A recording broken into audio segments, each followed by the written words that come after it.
kay PRRD, sa amin na pamilya niya, at sa Duterte.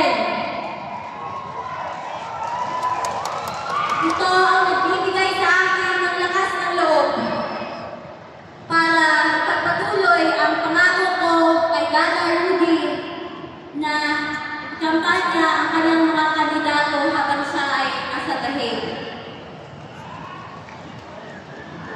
Bago ako umalis ng The Hague, may bilin ang Gana Rudy ko sa akin.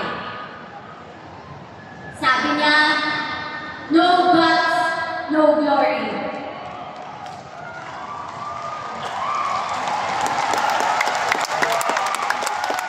Sa mga kababayan ko, sa kapwa kabataan, bumoto tayo ng tama dahil dito nakasalalay ang kinabukasan nating lahat.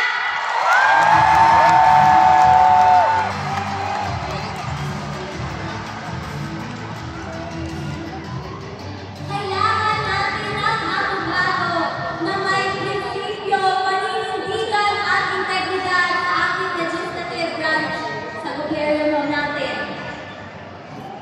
Dito, Rodante Marcoleta, my senator. Number 38 sa balota!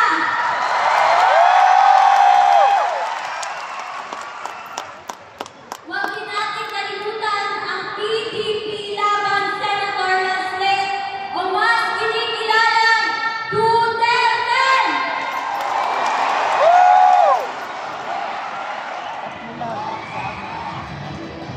Iaabot ko muli ang mensahe ni Tatay Digong sa bawat Pilipino. Sabi niya, my love for my country is what brought me here. There was